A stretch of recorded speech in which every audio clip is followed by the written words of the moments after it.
దేవునికి మహిమ కలుగునుగాక.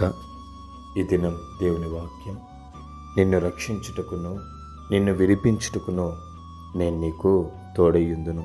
గమనించినట్లయితేనక ప్రభువు నీతో సెలవిస్తున్నది ఏమనంటే, నీవు అనుకోవచ్చు, నన్ను ఎవరు రక్షిస్తారు, నన్ను ఎవరు విడిపిస్తారు, నాకెవరు తోడై ఉంటారనేసి. అయితే ప్రభువు నీతో మాట్లాడుచున్నది ఏమనంటే, నేను రక్షించేదానికి నిన్ను విడిపించేదానికి నేను నీకు నిశ్చయముగా తోడై ఉన్నాను అనేసి ప్రభువు నీతో సెలవిస్తున్నాడు. కాబట్టి ఇప్పటి వరకు నువ్వు పడుచున్నటువంటి బాధకు, ఇప్పటి వరకు నువ్వు పడుతున్న వేదనకి నాకెవరు తోడుంటారు, నన్ను ఎవరు విడిపిస్తారు, నన్ను ఎవరు రక్షిస్తారు అనేటటువంటి దానికి దేవుడు నీతో మాట్లాడుచున్న మాట వలన నువ్వు బలపడాలనేసి ప్రభు నీకు సెలవిస్తున్నాడు.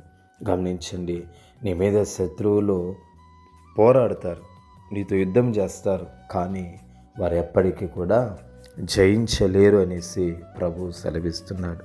అంటే గమనించండి ప్రియమైనటువంటి దేవుని జనాంగమా, ప్రభు నీతోనే స్పష్టంగా మాట్లాడుతున్నాడు. నా కుమారుడా, నా కుమార్తె, నేను నీకు తోడై ఉంటానంటున్నాడు, నేను రక్షిస్తానంటున్నాడు. నీవున్న పరిస్థితుల నుంచి నేను నిన్ను నిశ్చయముగా విడిపిస్తానంటున్నాడు.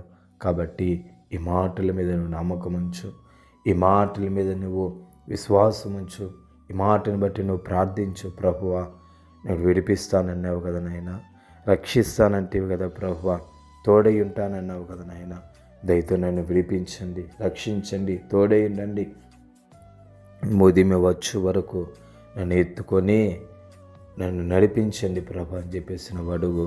నిశ్చయముగా దేవుడు నీకు తోడై ఉండి నేను ప్రతి పరిస్థితుల నుంచి, ప్రతి ఇరుకు ఇబ్బందులన్నింటిలో నుంచి కూడా నిన్నైన నిశ్చయముగా కాచి కాపాడుతాడు. నీకు ఆయన నిశ్చయముగా తోడై ఉంటాడు.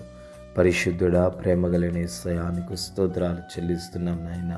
విడిపిస్తానన్నావు, రక్షిస్తానన్నావు, తోడై ఉంటానన్నావు ప్రభువా.